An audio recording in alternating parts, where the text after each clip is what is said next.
કેમ છો મિત્રો? ચલો જોઈએ સ્વાધ્યાય 1.1 ની અંદર આપણે બિલોંગ્સ ટુ અને નોટ બિલોંગ્સ ટુ વિશે પહેલા શીખીએ. તો જ્યારે કોઈ એક ઘટક ગણની અંદર સમાયેલો હોય ત્યારે બિલોંગ્સ ટુ શબ્દ વપરાય. જેમ કે અહીંયા જોઈએ તો આપણી પાસે a બરોબર 1 2 3 4 5 6 એવો આપણને એક ગણ આપેલો છે. હવે અહીંયા કેટલા છે? 5. તો જોવાનું 5 એ ગણની અંદર છે. હા, તો શું વપરાશે? Belongs to. હવે 8 જો 8 1 થી 6 માં છે નહીં, તો શું વપરાશે? Not belongs to. 0 એ 1 થી 6 માં છે નહીં, તો શું વપરાશે? Not belongs to. 4 એ ની અંદર છે, હા, તો વપરાશે બિલોંગ્સ ટુ. 2 એ ની અંદર છે 1 થી 6 માં, તો કે હા, તો હું વાપરશો બિલોંગ્સ ટુ. પણ 10 એ ની અંદર નથી, તો હું વાપરશો નોટ બિલોંગ્સ ટુ. બરોબર છે. હવે આપણે એવું કીધું હતું કે ગણને યાદીની રીતે લખો. યાદીની રીતે એટલે અંદર જે સંખ્યા આપી હોય એને ખાલી છગડીયા કૌંસની અંદર લખી અને જે ઘટકો હોય એની વચ્ચે અલ્પવિરામની નિશાની કરવી. જેમ કે આપણને શું કીધું છે કે x જેમ x એ પૂર્ણાંક છે. પૂર્ણાંક એટલે પ્લસ માઈનસ ગમે તે હોય, અને એ -3 કરતા મોટી અને 7 થી નાની છે. બરાબર, -3 થી x મોટો છે અને 7 કરતા નાનો. જો અહીંયા ઇક્વલ ટુ હોત લેસ ધેન તો 3 લેવા પડે, અને અહીં લેસ ધેન ઇક્વલ ટુ હોય તો 7 લેવા પડે. જેમ કે આપણે એવું કીધું હોય કે અહીંયા -3 અને x તો 3 લેવા પડે, પણ અહીંયા આપણને આવું આપ્યું નથી. એટલે આનો મતલબ શું થાય કે -3 કરતા x મોટો છે, તો -3 કરતા કોણ મોટું હોય? તો કે -2 -1 0 1 2 3 4 5 6 અને 7 કરતા નાની સંખ્યા. 7 થી મોટી ના હોય, એટલે કે -3 થી મોટી અને 7 થી નાની. તો આ જે વસ્તુ આપણે લખી એને શું કહેવાય? યાદી સ્વરૂપ કહેવાય. બરાબર, આપણે ખાલી એની યાદી બનાવી. હવે નીચે જુઓ, b બરોબર x જેમ x એ 6 કરતા નાની પ્રાકૃતિક સંખ્યા છે. પ્રાકૃતિક સંખ્યા એટલે કેવી? નેચરલ નંબર, કે જેની અંદર શું આવતું હોય? ખાલી આપણો રોલ નંબર આવતો હોય. જેમ કે 1 2 3 4 5 6 કરતા નાની કીધી છે, તો ક્યાં સુધી લખશો? 5 સુધી જ લખશો આપણે. બરાબર, x જેમ x એ 6 કરતા નાની પ્રાકૃતિક સંખ્યા છે. તો 1 2 3 4 5, તો આ થઈ ગયું યાદી સ્વરૂપ. હવે ઉપર જુઓ, તમને એવું કીધું છે કે જેના અંકોનો સરવાળો 8 હોય, અંકોને કહેવાય. જેમ કે જો આવું આપ્યું હોય 2 અને 5, તેવી બે અંકોની સંખ્યા કીધી છે, તો આને એકમનો અંક કહેવાય અને આને શું કહેવાય? દશકનો અંક. તો આને અંકો કહેવાય. હવે આનો સરવાળો 8 થવો જોઈએ, તો આપણે 1 થી ચાલુ કરીએ. જેમ કે c બરોબર, આપણે સંખ્યા લેવાની છે 10 થી લઈને 99 સુધી, કે જે બે અંકોનો સરવાળો 8 થતો હોય. તો 1 લઈએ તો 1 ની સાથે શું જોડીએ તો 8 થાય? 7. તો પેલી સંખ્યા કઈ આવશે? 1 અને 7. તો 7 ને કેટલા થયા? 8. જો જેના અંકોનો સરવાળો 8 હોય તેવી બે અંકોની સંખ્યા છે, તો 17. પછી 2 લઈએ તો 2 ની આરે શું આવશે? 6. પછી 3 લઈએ તો 3 ની આરે શું આવશે? 5. પછી 4 લઈએ તો 4 ની સાથે શું આવશે? 4. પછી 5 લઈએ તો શું આવશે? 3. પછી 6 લઈએ તો આરે આવશે 2. પછી 7 લઈએ તો જોડે આવશે 1. તો આટલી સંખ્યા એવી છે કે જેના અંકોનો સરવાળો તમે કરો તો કેટલા થાય? 8 જ થાય. બરાબર, એટલે આ રીતે આપણે યાદીની સ્વરૂપે દર્શાવી શકીએ. હવે 60 નો ઘન અવયવ હોય તેવી અવિભાજ્ય સંખ્યા છે. હવે 60 નો ઘન અવયવ હોય એટલે કે 60 ના અવયવો પાડો અને એની અંદરથી અવિભાજ્ય સંખ્યા ગોતો. તો 60 ના અવયવો પાડીએ આપણે, તો આપણે શું શીખ્યા હતા? 60 ના અવયવ એટલે 60 એકા 60. પછી આપણે શું લેશું? તો 2 વડે ભાગીએ તો 30 દુ 60. પછી 3 વડે ભાગીએ તો 20 તરી 60. પછી આગળ લઈએ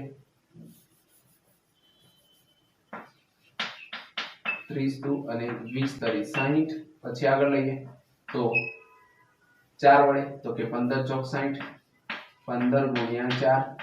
પછી 5 નો ઘડિયો લઈએ તો 12 પંજા 60. પછી 6 નો ઘડિયો લઈએ તો 10 છંગ 60. બરાબર છે. હવે આગળ નો આવે કેમ કે 9 8 ના ઘડિયામાં નો આવે, 9 ના ઘડિયામાં નો આવે, 7 માં નો આવે, 10 માં આવે તો પાછું રિપીટ થાય 10 6 11 માં નો આવે, 12 માં આવે, 13 14 15 માં 16 માં નો આવે, 17 18 19 20 20 તરી 60 30 એ રીતે. તો હવે આની અંદર જુઓ તમને કેટલી સંખ્યા મળી 1 2 3 4 5 6 10 12 15 20 30 60. આપણે એના અવયવો પાડ્યા.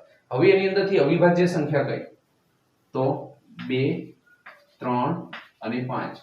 તો એને આપણે ગણ સ્વરૂપે લખવાની છે. તો d બરોબર 2 3 અને 5 એટલે આપણે 60 ના અવયવો પાડ્યા. બરાબર છે. અને એ 60 ની અંદરથી કઈ અવિભાજ્ય સંખ્યા આવે તો આપણી અવિભાજ્ય સંખ્યા આવે 2 3 5. એક થી ક્યારે પણ અવિભાજ્ય સંખ્યા શરૂ ના થાય કેમ કે એ તો વિશિષ્ટ સંખ્યા છે. તો 2 3 5 7 11 એ બધી જે સંખ્યા આવે એને શું કહેવાય અવિભાજ્ય સંખ્યા. અવિભાજ્ય સંખ્યાને કહેવામાં આવે કે જેનો કોઈ વડે ભાગ ન ચાલતો હોય, અવિભાજ્ય એટલે કે જેને ભાગી ન શકાતી હોય.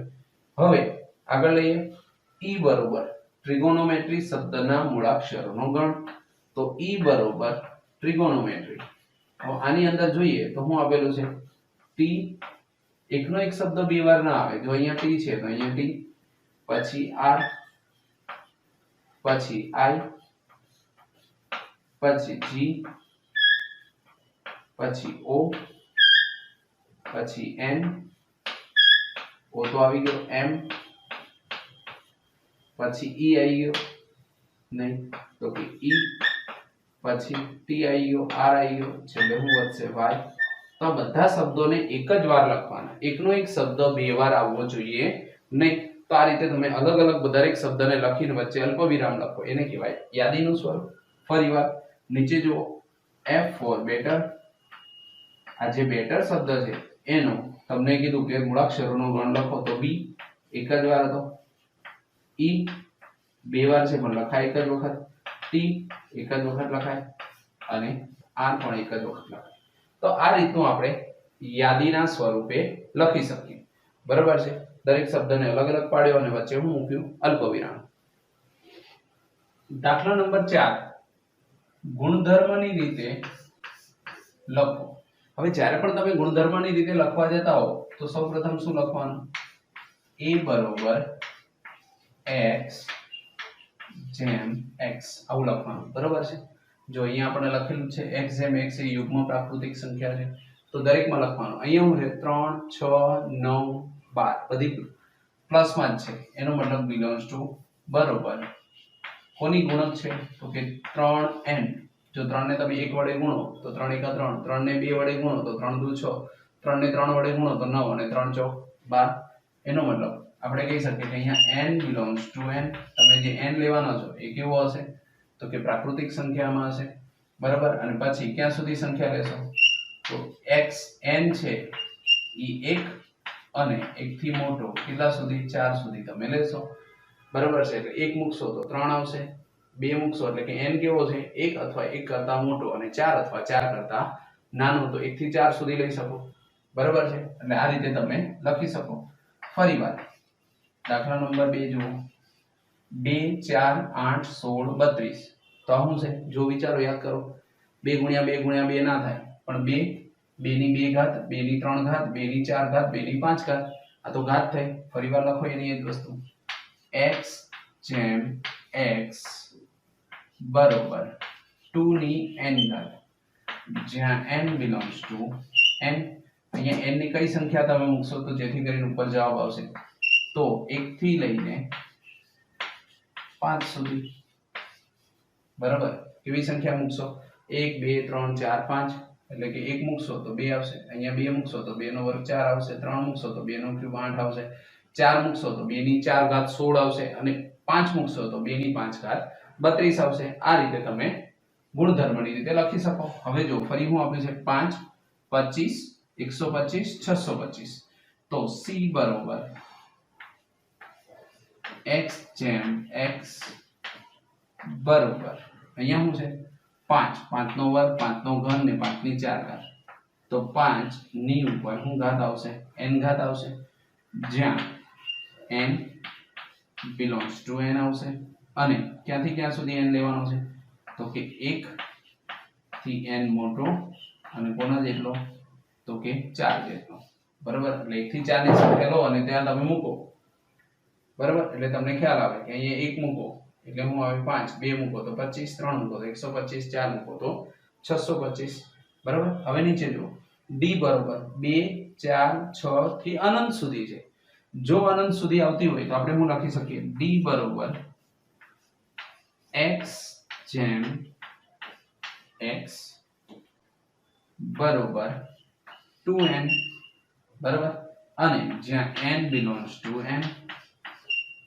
બધી જ સંખ્યા આવી જાય જો n belongs to n એટલે પ્રાકૃતિક સંખ્યા મુકતા જાઓ 2 એકા 2 2 દુ 4 2 તરી 6 2 ચોક 8 જેમ તમે 1 2 3 4 સંખ્યા મુકતા જાઓ એ રીતે તમને આગળ મળતી જાય બરાબર હવે જુઓ દાખલા નંબર 5 e બરોબર 1 4 9 16 100 સુધી બરાબર ચોથાનો e બરોબર 1 4 9 16 થી 100 સુધી આપ્યું છે આનો મતલબ શું થાય તો કે જો તમે 1 પછી 4 9 16 આ તો પૂર્ણ વર્ગ છે તો હવે આપણે શું કરશું તો x જેમ x એ કેવી સંખ્યા છે પૂર્ણ વર્ગ સંખ્યા છે પણ ક્યાં સુધીની છે કોની પૂર્ણ વર્ગ છે તો કે 1 થી લઈને 10 સુધીની પૂર્ણ વર્ગ સંખ્યા છે 1 નો વર્ગ 1 2 નો વર્ગ 4 5 નો વર્ગ 25 એ રીતે 10 નો વર્ગ 100 100 સુધીની છે પૂર્ણ વર્ગ સંખ્યાઓ છે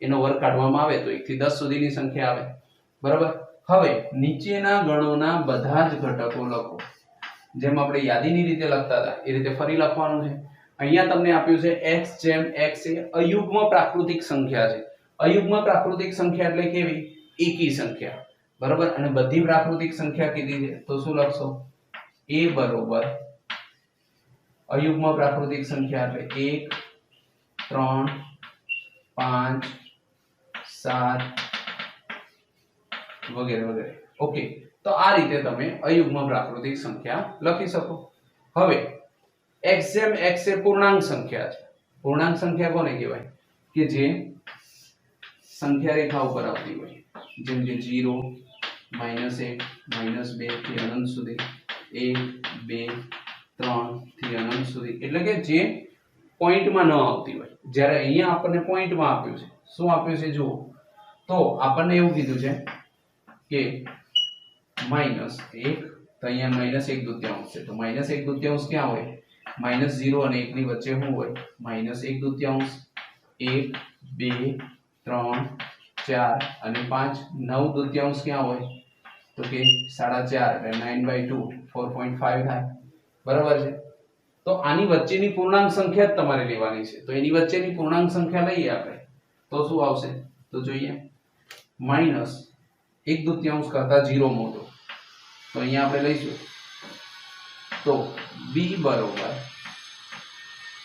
0 1 2 3 અને 4 બસ આટલી સંખ્યા હતી એ આપણને -1/2 અને 9/2 એટલે 4.5 ની વચ્ચે આવતી હોય એવી પૂર્ણાંક સંખ્યા જ કીધી છે પૂર્ણાંક સંખ્યા પોઈન્ટમાં આવે નહીં જો અપૂર્ણાંક હોય તો જ આવે પૂર્ણાંક સંખ્યા એટલે સંખ્યા રેખા ઉપર આવતી સંખ્યા તો એ કેવી હોય તો કે 0 1 2 3 4 ઓકે હવે અહીંયા ફરી કીધું છે x જેમ x એ પૂર્ણાંક છે x નો સ્ક્વેર એ 4 અથવા 4 કરતા નાનો છે તો x ની જગ્યાએ એવી કિંમત મૂકો કે જે કાં તો 4 થવી જોઈએ અથવા તો 4 કરતા નાની પણ 4 થી મોટી ના થવી જોઈએ અને એવી સંખ્યા શોધો તો ફરીવાર આપણે શું કીધું છે પૂર્ણાંક સંખ્યા કીધી છે તો 0 -1 -2 -3 1 2 અને 3 આવી આમાંથી કોઈ પણ સંખ્યા લો અને એનો વર્ગ 4 કરતા મોટો ન થવો જોઈએ તો પહેલેથી ચાલુ કરીએ જો 3 મૂકો 3 નો વર્ગ 9 થઈ જાય આવું કોઈ દિવસ હોય 9 કરતા 4 મોટા આવું શક્ય બને નહીં એટલે 3 નો આવે તો 2 મૂકો 2 નો વર્ગ કેટલો થાય -2 નો વર્ગ કેટલો થાય તો કે 4 તો શું આવશે -2 આપણે તો 4 અથવા તો 4 કરતા નાની જોઈએ છે તો 4 ચાલે. ફરી વાર અહીંયા -1 મૂકો, -1 મૂકો એટલે એનો વર્ગ 1 થઈ જાય, કેમ કે કોઈ પણ સંખ્યાનો વર્ગ કરો એટલે એ પ્લસ જ થાય. જો -2 કરશો તો એનો વર્ગ કરો તો એ 4 થાય, -1 લખો એનો વર્ગ કરો તો 1 થાય, બરાબર, પ્લસ જ થઈ જાય. પછી -2 લખો કે +2 લખો એનો વર્ગ કરશો તો એ શું થઈ જશે 4. તો આપણે જોઈએ -2 2 0 1 અને -1. તો આટલી સંખ્યા હશે એનો વર્ગ 4 કરતા 4 જેટલો અથવા 4 કરતા કેવો હોય, નાનો હોય. તો આને આપણે આ જેટલા બધા જ ઘટકો આપણે જે માંગેલા ઘટકો લખ્યા. ચલો જુઓ દાખલા નંબર 5 નો ચોથો દાખલો. x જેમ x એ લોયલ શબ્દના મૂળાક્ષરોનો ગણ છે.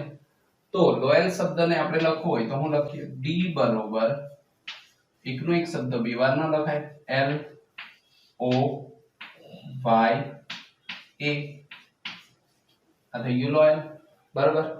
હવે x જેમ x વર્ષના 31 દિવસો ન હોય તેવા મહિનો છે, જેમાં 31 દિવસો ન હોય એવા મહિના આપણે લખવાના છે.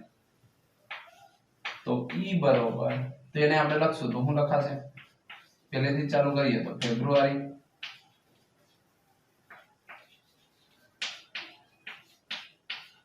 પછી એપ્રિલ,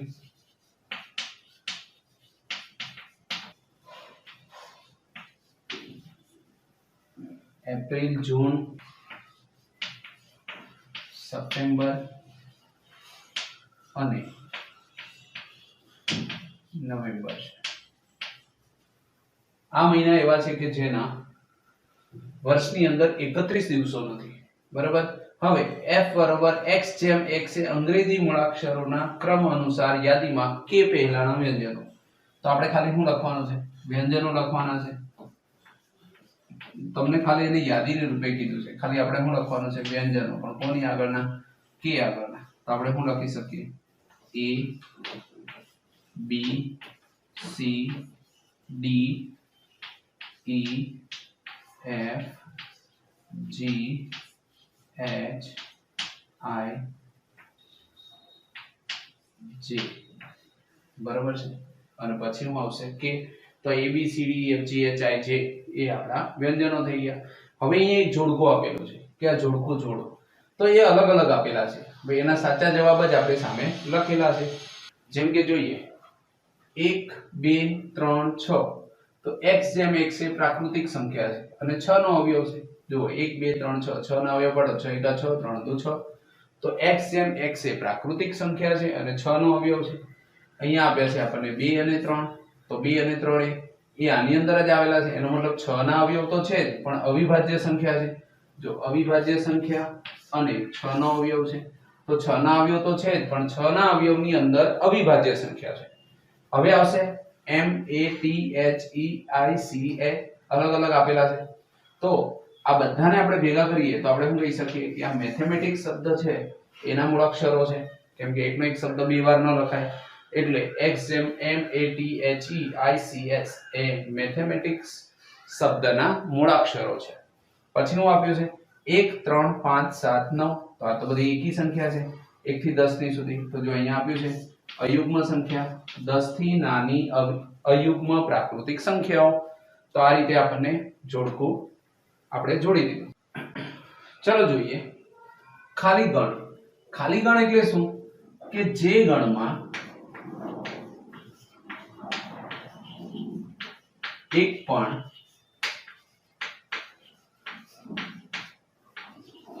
ઘટક ન હોય તેવા ગણને ખાલી ગણ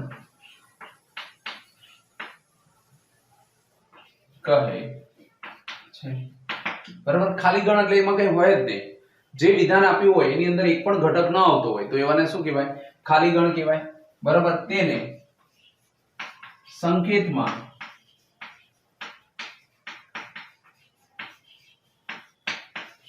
ફાઈ અથવા ખાલી વડે દર્શાવાય છે, બરાબર છે. એને કાં તો ખાલી ગણ વડે દર્શાવાય અથવા તો આ રીતે છગડીયો કૌંસ કરવાનો અને ખાલી બતાવવામાં આવે છે. હવે આપણે દાખલા તરીકે જોઈએ તો 2 થી નાની વિભાજ્ય અવિભાજ્ય સંખ્યા અવિભાજ્ય સંખ્યા 2 થી નાની અવિભાજ્ય સંખ્યા. તો 2 થી નાની સંખ્યા અવિભાજ્ય સંખ્યા તો ન જ હોય કેમ કે નાનામાં નાની કઈ સંખ્યા છે 2 છે. તો આને કે ગણ સ્વરૂપે બતાવો તો તમે શું કહી શકો કે આવી કોઈ સંખ્યા જ ન હોય. એના માટે શું આવશે 5. બરાબર. બીજું આવશે શાંત ગણ. શાંત ગણ કોને કહેવાય? તો જે ગણની અંદર ચોક્કસ સંખ્યા હોય અથવા તો નિશ્ચિત સંખ્યા હોય તેવા ગણને શું કહેવામાં આવે? શાંત ગણ કહેવામાં આવે. એટલે કે જે ગણમાં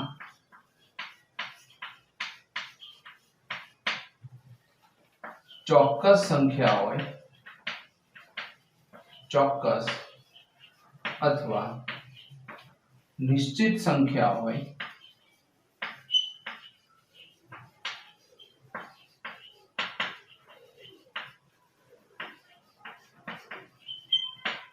તેવા ગણને કેવો ગણ કહે છે? શાંત ગણ કહે છે. બરાબર. દાખલા તરીકે આપણે કંઈક લઈએ ઉદાહરણ. તો દાખલા તરીકે આપણે એનું એક ઉદાહરણ જોઈએ કે દાખલા તરીકે 10 થી નાની બેકી સંખ્યા. અહીંયા યુગ્મ શબ્દ વાપરવો જોઈએ. બરોબર. 10 થી નાની યુગ્મ સંખ્યા એટલે બેકીને શું કહેવાય? યુગ્મ. હવે 10 થી નાની બેકી સંખ્યા કીધી હોય તમને તો તમે શું લખશો? 2 થી નાની પ્રાકૃતિક સંખ્યા. તો 2 4 6 8. જો અનિશ્ચિત થઈ ગઈ, ન વધે કે ન ઘટે એટલા માટે આને શું કહેવામાં આવે? શાંત ગણ અથવા તો નિશ્ચિત ગણ કહેવામાં આવે. બરોબર છે. પછી કયો આવશે? તો અનંત ગણ. અનંત ગણ. તો અનંત ગણ કોને કહેવામાં આવે? બરોબર. એટલે કે જે ગણમાં અથવા તો એવું પણ લઈ શકો જે ગણ શાંત ન હોય તેને અનંત ગણ કહે. અનંત ગણ કહે છે. જેમ કે દાખલા તરીકે યુગ્મ પ્રાકૃતિક સંખ્યાઓ. તો યુગ્મ પ્રાકૃતિક સંખ્યા કોને કહેવાય? તો કે 2 4 6 8 10 આવી બધી સંખ્યાઓને શું કહેવામાં આવે? યુગ્મ પ્રાકૃતિક સંખ્યાઓ જે અનંત સુધી ચાલ્યા કરે. બરોબર છે. પછી સમાન ગણ કોને કહેવામાં આવે?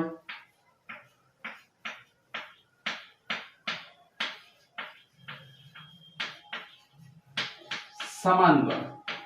તો સમાન ગણ કોને કહેવાય? તો જે ગણમાં ઘટકોના સભ્યો અને ઘટકો સમાન થતા હોય તેવા ગણને શું કહેવામાં આવે? સમાન ગણ. જે ગણમાં ઘટકો અને તેની સંખ્યા બંને સમાન હોય તો તેવા ગણને સમાન ગણ કહે.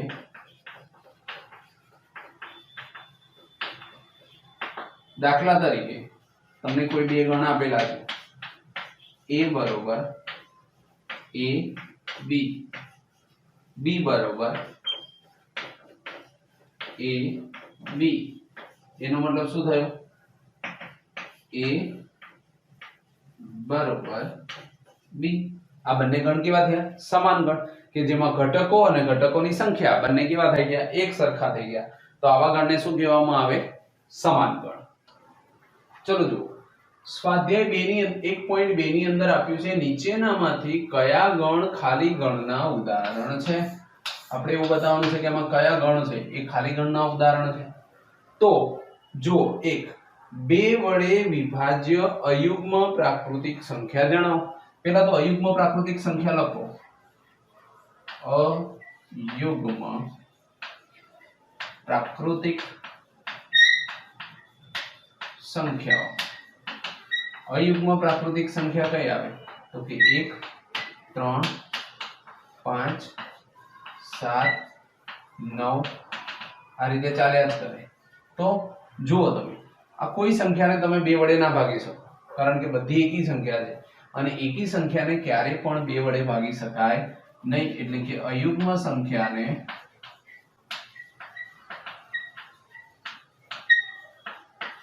બે વડે ભાગી શકાય નહીં. બરોબર, ભાગી શકાય પણ પોઈન્ટમાં જવાબ આવે, બાકી પ્રાકૃતિક સંખ્યા ન આવે. એટલે કે બે વડે વિભાજ્ય અયુગ્મ પ્રાકૃતિક સંખ્યા. તો અયુગ્મ સંખ્યાને બે વડે ભાગવાથી ક્યારે પણ 0 0 આવે નહીં. એટલે કે શેષ 0 0 ના વધે. એનો મતલબ કે એને તમે બે વડે ના ભાગી શકો. જો 1 ને બે વડે ભાગો 0.5 આવે, 3 ને બે વડે ભાગો તો 1.5 આવે, 5 ને બે વડે ભાગો તો 2 પોઈન્ટ અડધા અડધા થતા જાય.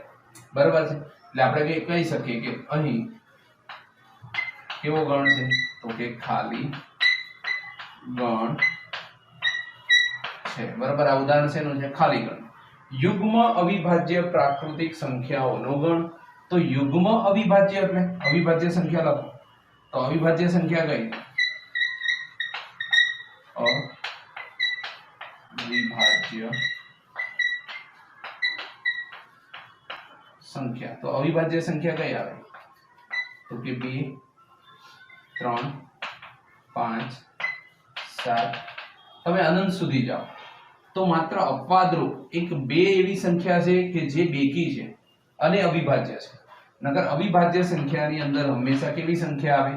બધી એકી સંખ્યા જ હોય, એટલે કે અયુગ્મ જ હોય. ક્યારે યુગ્મ સંખ્યા આવે નહીં. પરંતુ માત્ર બે એક એવો અપવાદ છે કે જે કેવો છે? અયુગ્મ છે. બરાબર, એટલે કે અયુગ્મ અવિભાજ્ય પ્રાકૃતિક સંખ્યાનો ગણ. તો ઓલા યુગ્મ અવિભાજ્ય, તો યુગ્મ અવિભાજ્યમાં કઈ સંખ્યા આવશે? 2 આવશે. એનો મતલબ કે ખાલી ગણ ના રહ્યો, એની અંદર એક ઘટક આવે. બરાબર, યુગ્મ અવિભાજ્ય પ્રાકૃતિક સંખ્યાના ગણમાં શું આવશે? 2. એનો મતલબ કહી શકીએ કે ખાલી ગણ નથી. કેમ કે 2 આવ્યા. જો 2 ન આવ્યો તો આપણે કહી શકત ખાલી ગણ છે. ઓકે, હવે આગળ જુઓ. પ્રાકૃતિક સંખ્યા આપેલી છે. હવે આ સંખ્યાને તમે સંખ્યા રેખા ઉપર બતાવો. ધારો કે આપણે એવું કહીએ કે અહીંયા 5 છે, 4 5 6 7 8. હવે 5 કરતા x નાનો છે. 5 નથી પણ 5 થી નાનો છે. બરાબર, એટલે આ રીતે જાય છે. અને x એ 7 કરતા મોટો છે. 7 નથી પણ 7 કરતા મોટો છે. એનો મતલબ કે એક કિંમત છે આમ જાય છે, એક આમ જાય છે, પણ આટલો ભાગ ખાલી રહે છે. એટલે કે બંને ક્યારે જોઈન થશે નહીં. તેથી આપણે કહી શકીએ કે આ કેવો ગણ કહેવાય? ખાલી ગણ. કેમ કે આ બે રેખાઓ છે, એક આમ જાય છે અને એક આમ જાય, ક્યારે ભેગી થશે નહીં, એકબીજાને ન છેદે. તેથી આપણે કહી શકીએ કે અહીં બંને રેખાઓ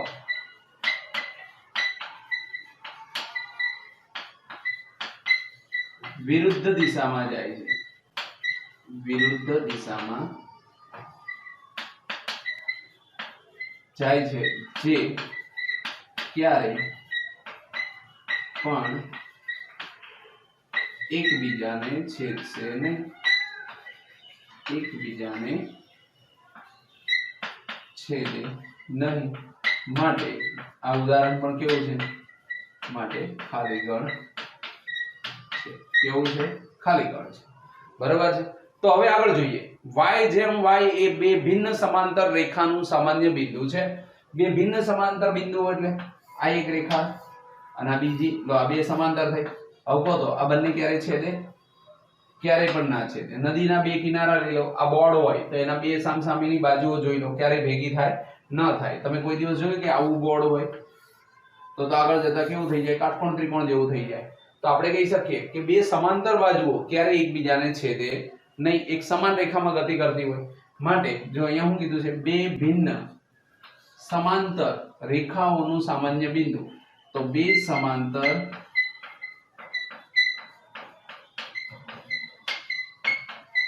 રેખાને ક્યારે પણ સામાન્ય બિંદુ ના હોય, ક્યારે પણ છેદ બિંદુ લખો કે સામાન્ય બિંદુ, છેદ બિંદુ ન હોય, એટલે કે સમાંતર રેખા ક્યારે એકબીજાને છેદે નહીં. તેથી આ ગણ પણ કેવો થઈ ગયો? ખાલી ગણ થઈ ગયો. શેનું ઉદાહરણ છે? તો કે ખાલી ગણ છે. બરાબર, એટલે આપણી પાસે આ એક ખાલી ગણ છે, આ ખાલી ગણ છે, આ નથી અને આ છે. બરાબર, એટલે જેમાં કંઈ ના આવતું હોય તો તેઓને શું કહેવામાં આવે? ખાલી ગણ કહેવાય. ચલો જુઓ દાખલા નંબર 2, શાંત અને અનંત ગણ જણાવો. શાંત એટલે કે જે નિશ્ચિત હોય અને અનંત એટલે જે અનંત સુધી ચાલતો હોય. જેમ કે વર્ષના મહિનાઓનો ગણ. વર્ષની અંદર કેટલા મહિના હોય? તો કે 12 જ મહિના હોય. ન ક્યારેય વધે કે ન ક્યારેય ઘટે, ફિક્સ જ હોય. ક્યારે જોયું કે 13 મહિના હોય કે 11 મહિના હોય? બરાબર છે. તો આ જે ગણ હતો એની અંદર આપણે શું કહી શકીએ? આ કેવો ગણ કહેવાય? તો કે શાંત ગણ છે. બરાબર છે. કારણ પૂછ્યું હોય તો કારણ કે વર્ષના મહિનાઓ કેવા હોય? મહિના નિશ્ચિત હોય,